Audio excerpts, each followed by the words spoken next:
It's Emil Guillermo. Emil, Amok to you. This is my takeout, my takes on all things considerable. What a weekend. I have to say, I paid a lot of attention to the Olympics, more than I thought I would. But it's all catch as catch can. I know there's a schedule, but I'll catch things as they show up. And if I don't see them, it's almost like it didn't happen.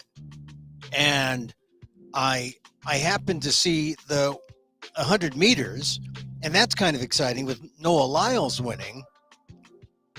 But true to what the Olympics is all about, you're a everyone's a champion, right? But who performs then there at that specific moment? Who shows up? How you feel?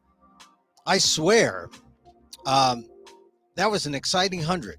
And it looked like the Jamaican one because he stuck his foot out. Now, a lot of people are wondering, why did they give to America, the USA, and Lyles? And it's because it was Lyles' chest. Your chest counts in running much more than your foot. I mean, that's the rules. I know some people are saying, well, in swimming, that's not the way it is. You could stick out a hand, and that's the first thing. But in running, if your chest breaks the tape or the finish line, that's what counts. A chest, not your foot. And the Jamaican guy, and like in football, you know how people put the ball out there as they're trying to cross the finish line or the end zone, or they'll try to stick their hand out there it's got to be the ball, to get a first down. And so that's what it looked like. The Jamaican was stuck his foot out, but no, his chest came in after the foot, and the American, Noah Lyles' chest broke the tape first. He wins. Still, it was exciting. First time in 20 years that an American has been the fastest human. And, the funny thing is that with everything going on and with access to all the different games, table tennis, badminton, you name it. I saw the scramble, the wall scramble, I guess they call it. I don't know. You just go up the vertical wall, trying to get young people. I'm actually looking forward to breakdancing. But anyway, so I'm watching the Olympics. So that was kind of exciting, and barely by less than an eyelash blink. Noah Lyles. Well, actually, he should have lost, like I said, because the other guy's foot was first, and it turns out that they count chests in running. But I also saw, what else did I saw that was exciting? I saw archery. Now, archery, it's not like you shoot and it goes in a straight line for like 70 meters. I think that's the distance. It's a long way. I mean, your bow has to shoot that arrow, and it actually arcs and it lands. And that's what makes it even more fascinating. The Korean guy was up against the American. The American was great. It was like 10, 10, 10. They were all 10s in the final round. And then finally there was one arrow. And once again, it was whoever was closest to, dead center. And it was the Korean. And, but one thing that I will say about that, I just happened to catch it because I was like tooling around, and there it was. Oh, you're going to see gold medal in archery. The great thing about that race, or that circumstance in archery, was if you had the sound down like I did on a lot of them, because I was watching multi-view, you couldn't tell who won. They were all winners, right? They were all, I mean, if I had the sound down and I didn't know who had the arrow closest to the middle, then they all looked like winners. And that actually is the whole point of sport, that it's not like the the guy who's celebrating the most, oh, that guy's the winner, or that gal's the winner. You should have the sound down and see how they comport themselves. And no matter what happens, hey, they're all winners. That's the lesson of the Olympics. They're all winners. They're all winners. So I saw that, and I saw Krauser's shot put. Man, he's good, that shot putter. I saw the women's discus. All by accident, this came up. The women's discus was fascinating because the woman who threw that discus, I don't have the details here, but she won. An American, Valerie Allman. Now, all you conspiracy theorists who are anti-trans can say, "Well, she's all man. That's why she won. She shouldn't have won." Just thought that was kind of interesting. Her name was Allman, Valerie Allman. Congratulations to Valerie Allman. She won, and discus. And that there was a woman who threw before her from Croatia. And, she had been a veteran discus thrower. And so she's trying to be a medalist. She throws it. She can't get it out of the net, because there's a little barrier to keep it from flying out. You got to get it out between the openings that they provide you, and the rest get caught in the net. And she got caught in the net. And yet, once again, the sound was down. You couldn't tell if she won or lost. It was just the joy of being an Olympic competitor, which is the point of all this. Two more things I noticed. Carlos Yulo, floor exercises. Man, the second Philippine gold ever. That was on Saturday. I just was tooling around. There he was. This guy might be my size or maybe between me and Simone Biles. And man, he was ripped, did floor exercises. He won going away. Carlos Yulo from the Philippines, the second gold medal after Heidi Lynn Diaz, who won a gold medal in Tokyo. This is the first gold medal in men's gymnastics, but only the second gold medal that the Philippines has won at any time in any Olympics. So, and this is going to tie in later with our more of our discussion about race and Kamala. My parents are Filipino. I'm American. I was born here, but there is a certain kind of Filipino pride because I relate to my parents, ethnicity, and I consider myself part of that legacy as well as part of the American legacy of being born here as a Filipino American, and I have tremendous pride. Only the second medal ever won in the Olympics by the Philippines, Carlos Yulo, floor exercise. This was on Saturday morning. I caught that. So congratulations to Carlos. There was a Filipino pole vaulter who was the second best in the world, and I didn't see the finals. I don't think he medaled. And JB was his first two names. JB, you'll have to forgive me. I didn't write it down. The winner, though, was from Sweden and was trying to jump 20 feet plus, and it cleared it on his first attempt. And so they wanted to make it official to go for the world record, and he didn't clear it the second time. And I don't know, he had up to two more. 20 feet in the pole vault. Pole vaulting is tough. I mean, you got to stick it, and then you got to, flop around. Amazing.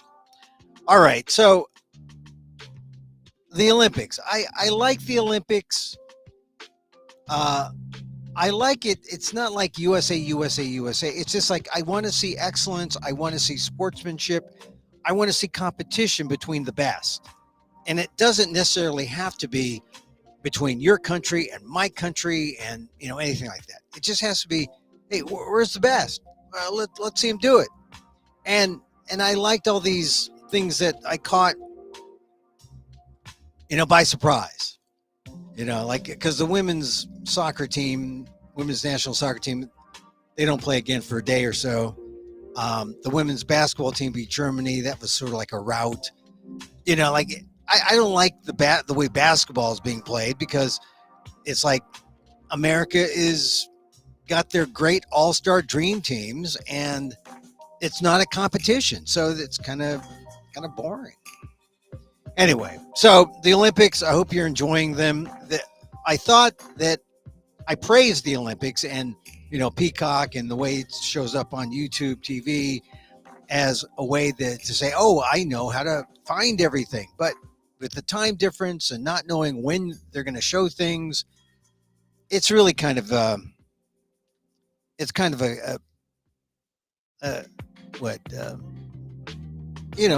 a roll of the dice. You don't know what you're going to get. So I'm just glad I was able to experience some moments that I think capture what the Olympic spirit is about. Oh, Simone Biles. How about that? She finished off today on the floor exercises. She could have won gold. She had a great last floor exercise, but she lost to Andrade from Brazil, which, she had a couple of faults. She was out of bounds, and that cost her. But that's it for her. She earlier on in the balance beam, she fell off, which reminded me about this idea that they're all champions. I had the sound down for some of it, and you see how they celebrate, and when they all celebrate, so you can't tell. I think that's really the best way. They're all champions, and that moment that they can turn it on and do it. Simone Biles had a calf injury.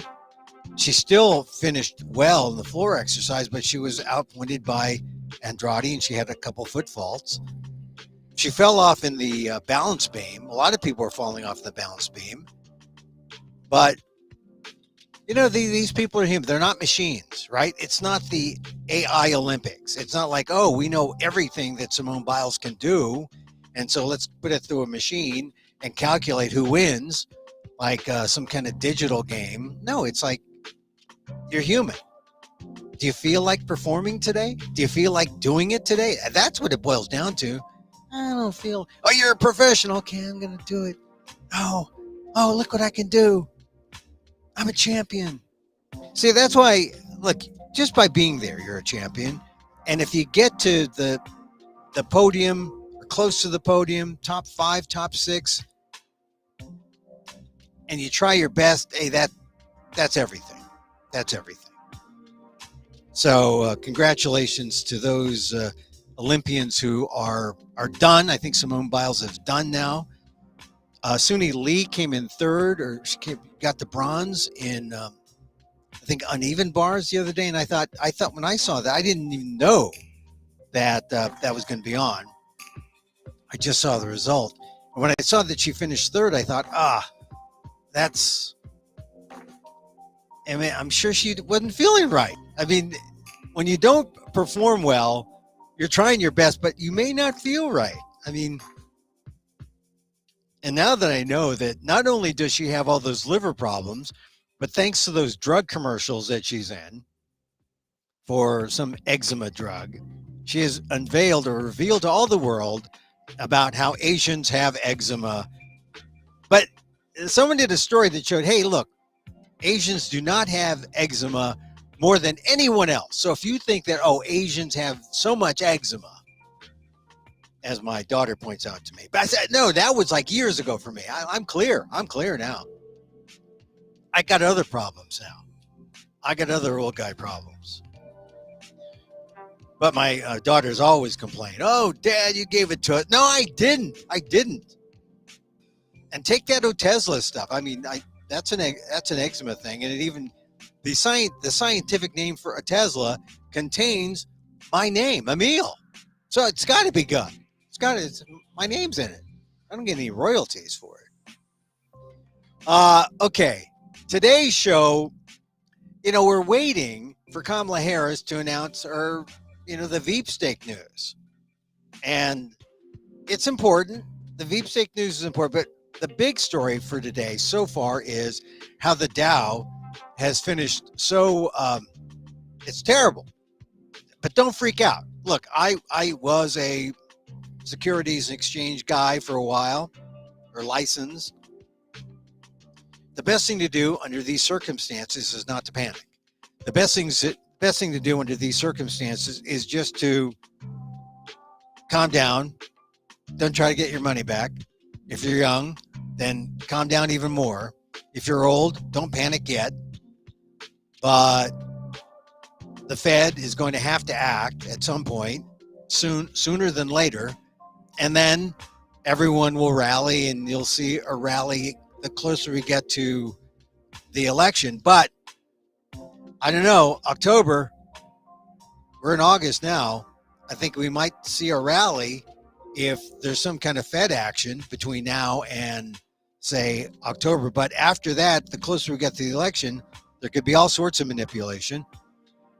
It may be time to take your profits off the table, just like corporations and big-time investors took the profits off the table, because that's why you saw the loss. You saw the Japan people, freaking out on the Nikkei, and then you saw that impacting how American investors were reacting to the way the global markets were reacting. And so instead of it being a self-fulfilling prophecy, the best thing you should do is just to relax and see how it plays out, if the Fed responds, how the Fed acts. Maybe they cut interest rates like they should have. Maybe a couple weeks ago, the official meeting, the next meeting is sometime in September, but I think they wanted to cut rates, they could do it maybe sooner. If you have time, wait it out. But this is your warning to start looking. It is. But that's sort of the big news that everyone's talking about, because Trump is trying to blame it on Harris and Biden and Harris.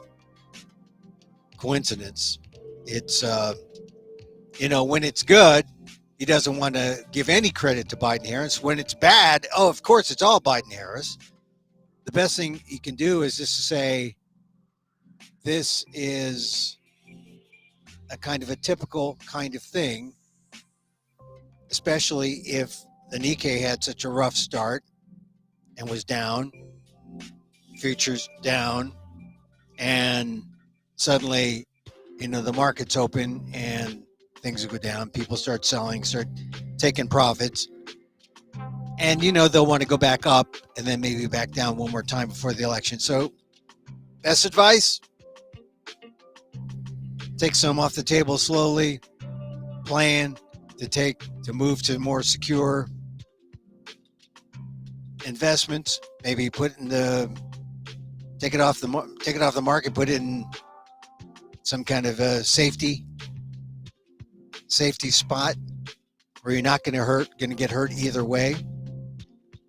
But know that, hey, no matter what happens in November, I mean, if it's Trump or if it's Harris who wins, sometimes there's a bump up, and you got to be willing to lose whatever bump up is there. Anyway, this is just my observation. I'm not giving advice. But people are nervous again. Best thing to be is just calm right now. So that's the big news of the day. The other big news is people are wondering about who's going to be the Veep pick for Harris. We'll get into that in a second. I don't know. I started bullish on Kelly the first time I heard that it was going to be Kamala a couple of weeks ago. And I said, they don't want to risk losing the Senate in Arizona. And I thought, but she really likes Kelly. But then I thought, and Kelly's like kind of a stud, right? Astronaut. I like him because I have more hair than him, and that's a plus. Gabby Giffords gets thrown in the mix. Kelly, border state, Arizona. You want to talk about border czar? She wasn't a border czar, Kamala Harris. But with Kelly there, it may help defray or help, soften any kind of attacks about immigration policy. Still, I put Kelly on the side. I think it's going to be between Shapiro and Walz. I like Walz. The progressive love Walz. And to the degree that you want a united Democratic Party with progressives, Kamala Harris should pick Walz. Walz is he's progressive enough, but he's also white enough to be attractive to moderates. He's the white guy on the ticket, and they're all white guys. And what you want is someone balancing Kamala. But if Kamala Harris is seen as the radical, Tim Walz is loved by the progressives. He may be too radical for Kamala Harris. There's that aspect. So that leaves Shapiro as the moderate, aggressive, ambitious political fighter who can win Kamala, Pennsylvania. And you got to win Pennsylvania. That's why everyone's saying Pennsylvania. Or everyone's saying Shapiro, governor of Pennsylvania. Got a high approval rating, will deliver Pennsylvania. Walz can go and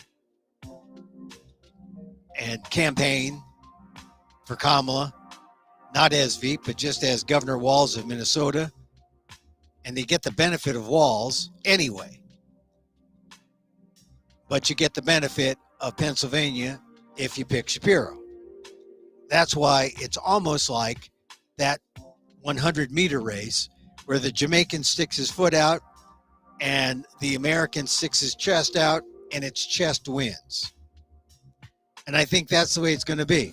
Walz got his foot out, Shapiro's got his chest out, and its chest wins. I think it's going to be Shapiro. God, I just made that decision now. I hope I'm not wrong. But it's also going to be announced they're going to be in Philadelphia. You wouldn't want to shun Shapiro and then show up in Philadelphia when you said, hey, here we are in Philadelphia, and I just screwed over your native son. I didn't pick him. No, that doesn't look so. So I'm thinking it's going to be Shapiro over Walz. And you heard what I said here. Even though I know a lot of progressives are saying Walz. They like Walz also because Walz is the backstop against the Gaza policy. Harris is very pro-Israel. She is sympathetic toward the Gazans, not sympathetic toward Hamas. But Shapiro and her seem to be kind of similar. But if you're a progressive who is more pro-Palestinian, what do? You're going to back the party, but you're going to be slightly alienated. So to the degree that Kamala wants to appease them, she gives them Walz and dumps Shapiro, but she doesn't get Pennsylvania. See, I think she's got it. I think she's going to go with Shapiro. I just talked myself into that. I was going to say I like Walz. Walz made it weird. Walz is the guy that people turn to as, hey, here's a good guy. Just making sure my swish works. Got to have your swish. Anyway, all right. So I talked about Kamala, her Veep. We'll talk about the race issue. We talked about the news. How about the Kamala race thing? God, we're going to get to the Bobby Kennedy story. If you don't have a subscription to the New Yorker, I'm going to read the Bobby Kennedy story. Although you know it. You know the Bobby Kennedy story. All right, I'll go with the Bobby Kennedy story. Here's the Bobby Kennedy story. Bobby Kennedy released on Twitter, Bobby Kennedy Jr., RFK Jr., released on Twitter a conversation he had with Roseanne Barr about his dead bear story. Turns out it was Bobby Kennedy who put the dead bear in Central Park, a dead bear that made news. He put a dead bear in a bicycle because he had a bicycle that he had to get rid of that was in his van. Here's a guy in 2014 had a dead bear and a bicycle in his van and said, I got to go to Brooklyn. I got a hot event at a steak place. So I guess he's not vegan. Got to get rid of the bear. Got to get rid of the body. I'm going to put the body in Central Park, buy a bicycle, make it look like a bicyclist hit the bear, and then ran off. This is the equivalent of Bobby Kennedy Jr.'s Chappaquiddick. It's kind of ironic, though, huh? Dead bear, what am I going to do with it? Do I save it? No, he was going to skin it for the fur and then put the meat in the refrigerator. They said, I don't have time for that. I got to go. I got to go to Brooklyn. Here I am in Manhattan. I'm going to go to Central Park. I'm going to dump the bear in the park and put a bike there. Yeah. That's what a future president does if you're a third-party candidate, right?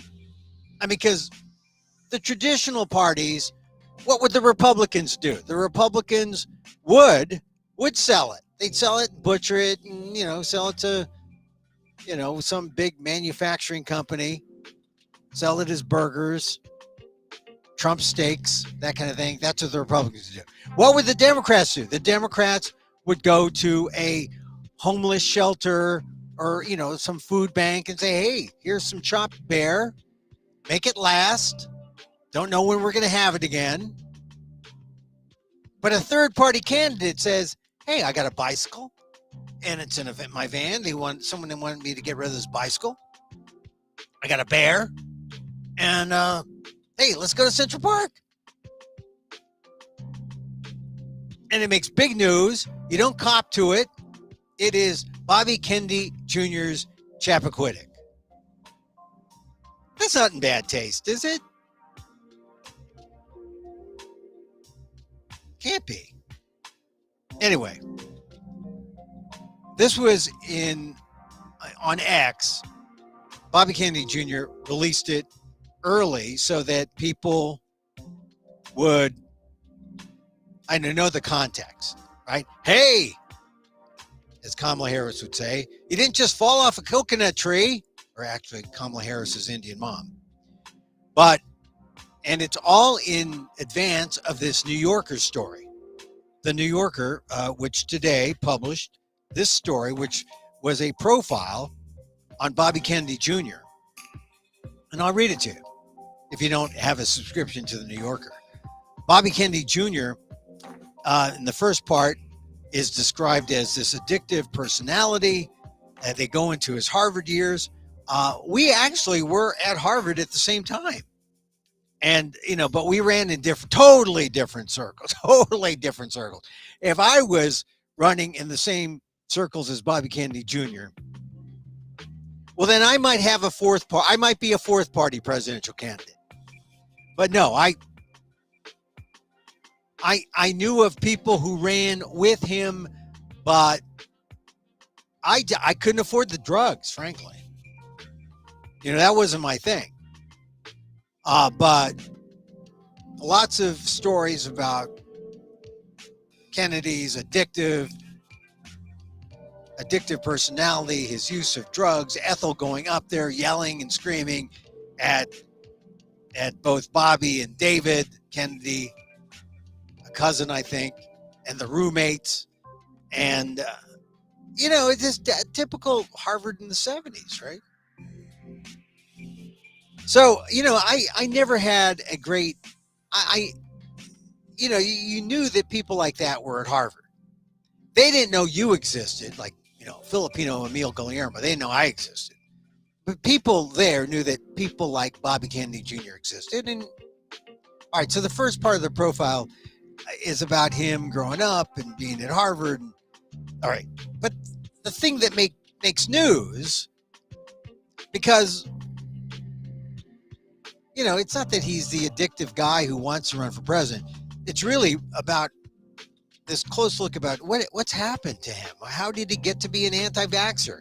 And how did he become humorless? He was so humorless that he met his third wife, Cheryl Hines, who he met through Larry David, Curb Your Enthusiasm. I went through first couple seasons of Curb Your Enthusiasm recently. Still funny.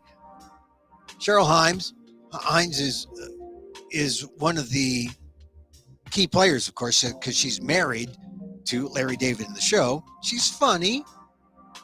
I saw one episode last night from that era, and yeah, I like it. I can see why Bobby Kennedy likes Cheryl Hines, but maybe he lost his humor and that he had to marry someone like Cheryl Hines to just get his equilibrium or whatever. I don't know. I'm not a psychiatrist. But it's amazing that she's married to him because he, if you read the profile, sounds like, God, aside from being a Kennedy, I don't know. Is it worth it? Anyway, the New Yorker then finally gets deep into the story, into the bear story. And I'll read it verbatim. Just so you know the context, the full context of the bear story that I just told. The RFK Jr. Chappaquiddick. One day in the fall of 2014, Kennedy was driving to a falconry outing in upstate New York when he passed a furry brown mound on the side of the road. So the guy was a falconer. I guess, falconers are kind of cool. Like, they don't hurt them, I think, but they shouldn't be used for sport.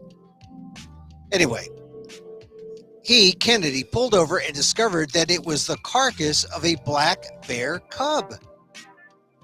Kennedy was tickled by the find. Tickled. That means, in a perverse way, he liked it, right? If the writer's choice of words is, he was tickled by it. Kennedy, loaded the dead bear into the rear hatch of his car and later showed it off to his friends. Hey, look at my bear. Hey, I'm a Kennedy, yeah, but look at my bear. Look at my bear. In a picture from that day, Kennedy is putting his fingers inside the bear's bloody mouth. A comical grimace across his face.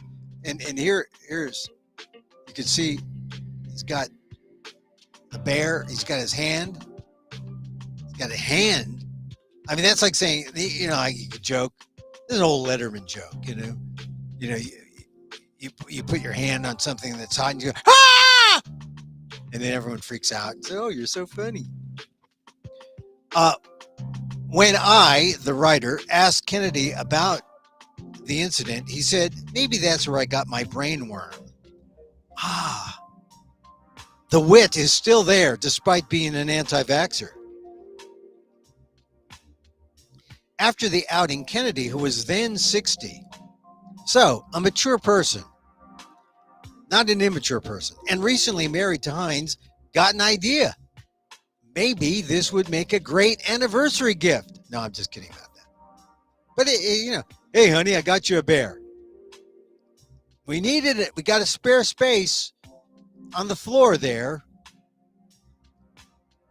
No. Kennedy drove to Manhattan and as darkness fell, entered Central Park with the bear and a bicycle. A person with knowledge of the event. Oh, this is well sourced. A person with knowledge of the event said that Kennedy thought it would be funny to make it look as if the animal had been killed by an errant cyclist. This is a source telling the New Yorker that Kennedy thought this. The next day, the bear was discovered by two women walking their dog, setting off an investigation by the NYPD. This is highly unusual situation. A spokeswoman for the Central Park Conservancy told the Times, "It's awful."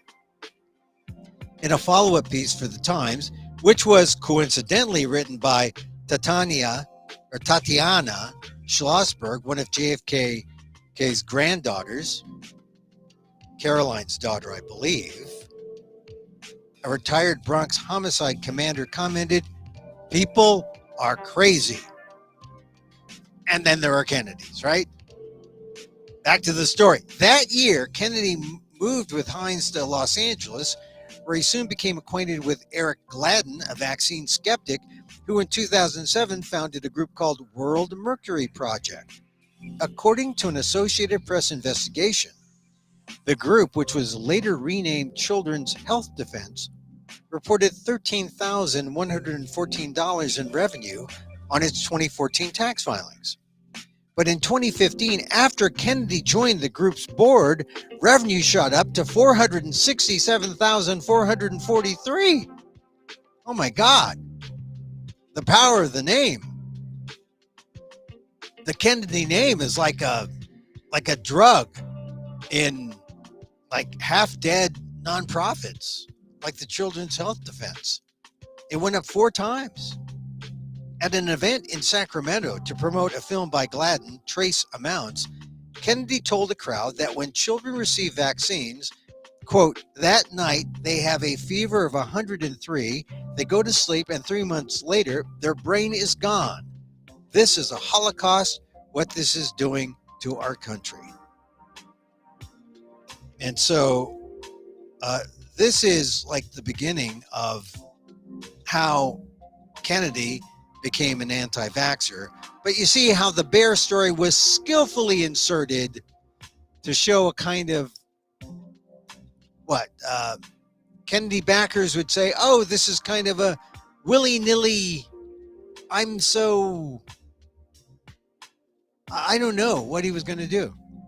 I mean, he says in the video that he released when he talked to Roseanne Barr that he was going to skin it. And then, for this, he was going to take the skin. Kennedys always get their skins. And then he was going to sell the meat or refrigerate the meat. He was going to eat bear meat. And if you've ever eaten bear meat, now, before my vegan days, I'll cop to going to a place that had on a roadside they had a couple of igloo coolers and said, here's bear meat. I didn't know. Bear meat? For real? Bear meat? And I had a taste. They had a food truck nearby, and they were cooking it. I had just one taste. Greasy bear meat. Terrible. I'm on a non-fat diet. I don't need no added fat. No, I mean it's sort of self-mayonnaising a bear sandwich. It's not good. It's not good.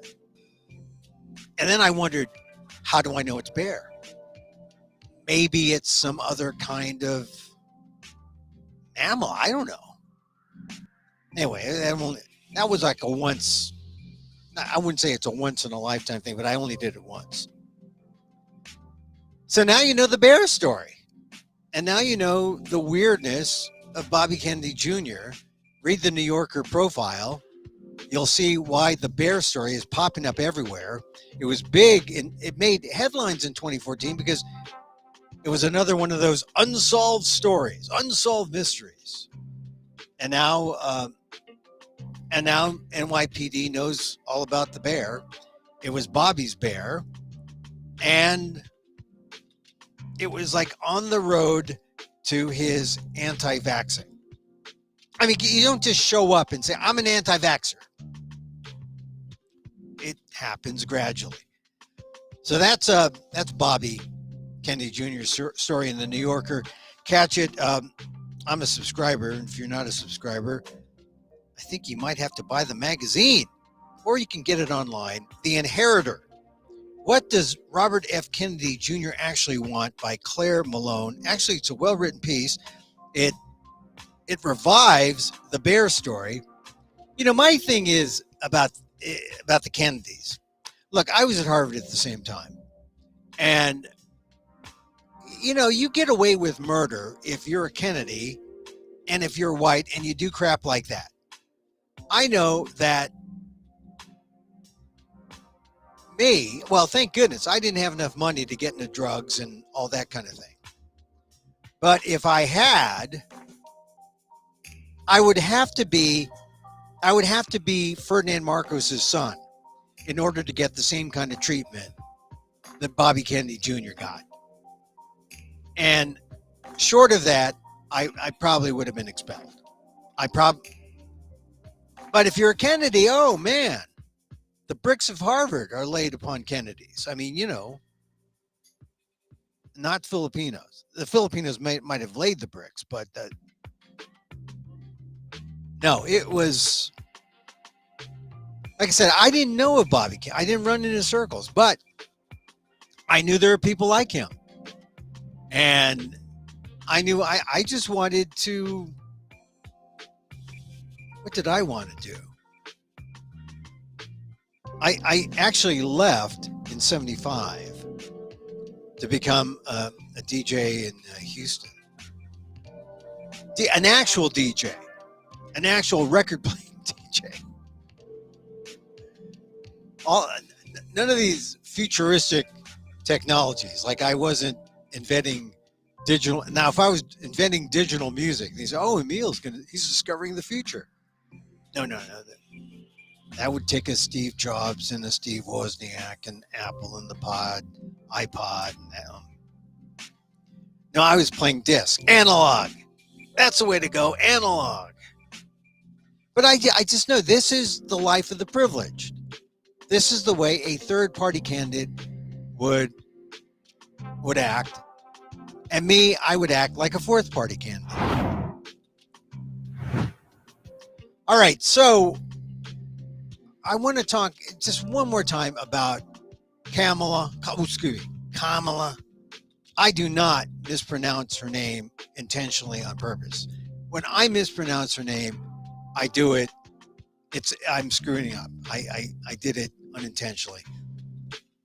I think I'm glad to hear that other people have used my mnemonic device, Kamala. I think of a comma LA. Comma LA. Kamala. I heard someone say that the other day. But it's interesting. The black conservatives don't know how to talk about this race thing and Kamala. And of course, more liberal, more race conscious, civil rights oriented blacks, they know exactly what was going on with Trump. See my take on the ALDEF blog, aaldef.org/blog, aldef.org/blog, the Asian American Legal Defense and Education Fund. Because I think I take the nuanced Asian perspective. Because while everyone was wondering if Kamala Harris was black enough, I was wondering, why doesn't she mention she's Asian enough? I mean, yeah, she's mentioned her mom, Indian. But as I point out, she is a perfection of the strategic Obama way to talk about race, which is, hey, you can see for yourself, if we want to get above race, if we want to get beyond race, we're not going to mention it. We're not going to dwell on it. You can see what I am. You can see that I'm not white or that I am who I am. I think Kamala doesn't say this, but it's interesting because it's implied that if everyone wants to be colorblind, then why can't you be colorblind, Donald Trump? Why must you use race to try to ignite your standing in this political race? Because you have no way to talk about or understand Kamala Harris.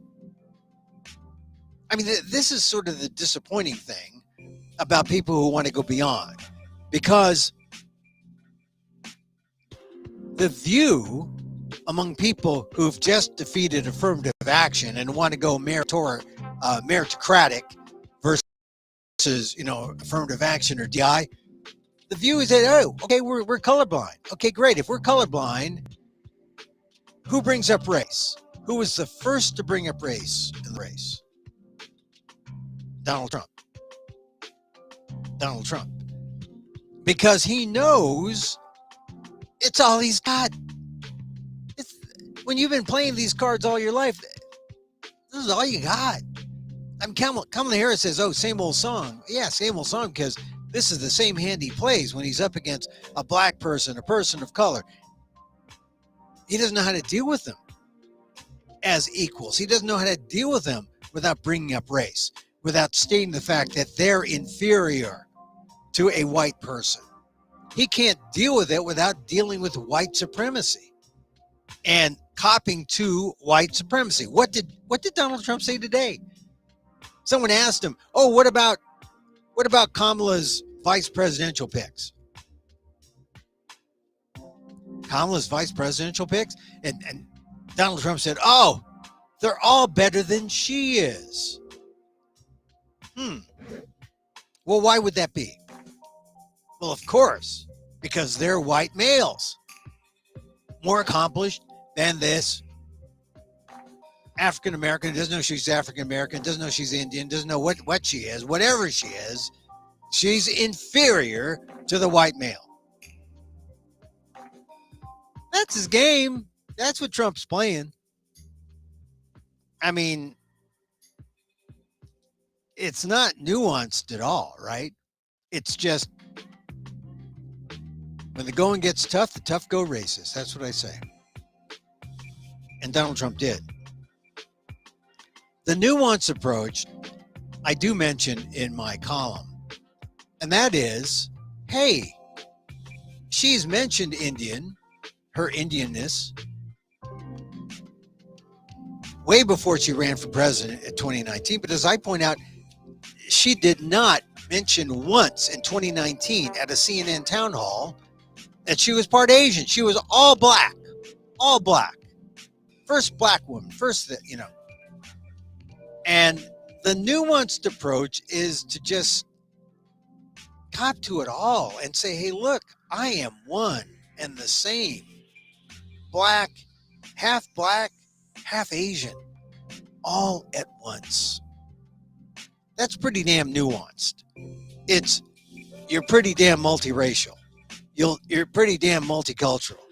And that's what America is going to be if you look at the stats. I mean, a lot of people are going to the census stats and saying, oh, wow, the multi-race category has just shot up in the last 10 years. Yeah, it's because we like each other. We like each other. We have a love interest in each other. And when we do, we'll be so far advanced from other people who are stuck in the 1950s saying, well, she's black, right? Trying to use that advantage in it. Doesn't work when you're color. Well, be colorblind. If you want to be colorblind, be colorblind. The failure of the colorblind is what it is, right? That is the lesson from the Kamala race story. It's the failure or the inconsistency of the colorblind. They want to save that colorblind thing. They want to save it because that's all they got. But, that is really as nuanced as it gets, because, most people say, hey, she's mentioned her Asianness, she's mentioned her blackness. Yeah, but there's something a little different going on too. And that is, she's using race strategically. She's not denying her race, but she's just using it as just a part of who she is. You see who she is. She's not being inauthentic just by standing there, just by saying, see my skin, see me. This is me. Am I black? Am I Indian? You know, it's irrelevant. It's not an issue. I'm me. I'm Kamala. And the colorblind can't accept that. And then when she uses, hey, Divine Nine Sisters, hey, I'm black. And then when she sees her seeing South Asian saying, hey, you know, when they see her addressing South Asians and Asian Americans, they can't handle it. Make up your mind, you're one of the... No, you can be both at the same time. That's what makes it nuanced. It's the nuance of diversity. But when whites demand colorblindness, you see, they're caught in the colorblind trap. They just want things their way, which is the preservation of white supremacy. That's why, for people who've been fighting the civil rights fight, they see what went on at NABJ with Trump, and they're just disgusted. They don't cut him any slack because they're just disgusted by his feigning a sense of, well, I don't know what it is. I don't know. Is she black? And when did she decide to be black? When? And of course, the more Trump talks about it, he digs a further hole, and he's only just doubling down. He's doubling down on that position that, oh, she was seeking some kind of unfair advantage. There's no unfair advantage. She's just speaking the truth. And the truth is you can't be both things at the same time. What I think is the right thing, and I mentioned this, but she is. She is both.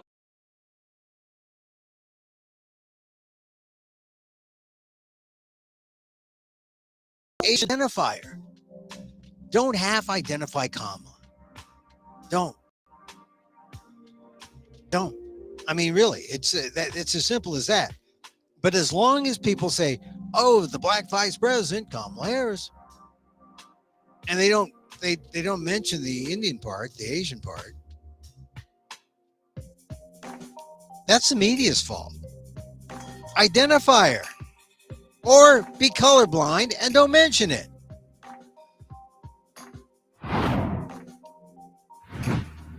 There, and we had an interesting show. We talked about the bear story. I was surprised the bear story got a lot of attention.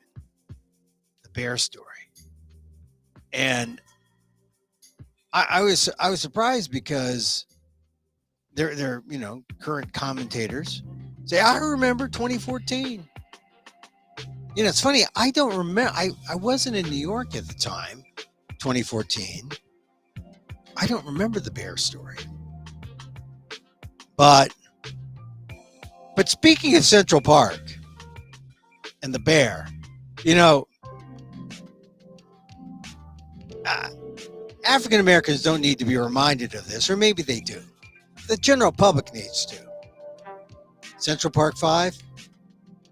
Look at how Donald Trump treated African Americans. Central Park 5. I mean, Donald Trump has a long history of when he shouts out, "Oh, when did he become black? When did she become black?" His racism is well documented. So when he goes to NABJ and starts down that, is she black? Is she Indian? Is she authentic enough? We know that Donald Trump is an authentic racist. That's what we know. That's all we need to know. All right. Hey, well, we had a good show today. That's it for today. We're here Monday through Friday at 2 p.m. Pacific. Go catch some of the repeats. This is show 732. 731 was good. 730 was good. 731 had Daniel Phil Gonzalez. We talked about all this. If you want to see more conversation about this, check it out on my YouTube channel at Emil Amok 1. on Facebook at fb.com/emilguillermo.media or Emil Guillermo, or on X at Emil Amok, EMILAMOK. Not quite on Instagram. It's not as easy. Okay, I'm going to get more stuff on Instagram. Everyone's on Instagram. Everyone. I'm on Facebook. X. Not TikTok. All right, maybe I'll put something on TikTok. Maybe. I don't want the Chinese to have my information. I mean, they've already stolen it once before. So do they need it again? Okay, it's only, I don't know, like 100 degrees today. It's going to be a light day. Oh, my MRI. Oh, I'll talk about my MRI tomorrow. I had an MRI. Ugh. It's not that bad. It's not that bad. I just started doing my stand-up set, and by the time I was finished, I saw the light, and I stopped, and they said, "Okay, go. You can go now." Yeah. So, hey, so catch us. I like to end these meditations with a little loving kindness, because look, in the old days, I was like, oh man. In the old days, I was not kind. I was not full of love. Just the opposite. And I needed to be full of love. But now I'm full of love. I'm full of love. So, you press one thing and out, love pops out. I'm full of love. Full of love. It's the only way to be. The only way to be. Because you send it out, it comes back twofold. It really twofold, threefold, fourfold. Sending it out. Send out the love vibe. And so, we close with a little metta meditation. Sharon Salzberg, inspired. Goes something like this. And so, as I wish for me, I wish for you. May you be safe. May you be happy. May you be healthy. And may you live with ease. Emil Guillermo here. Emil Amok. Till next time. Mahal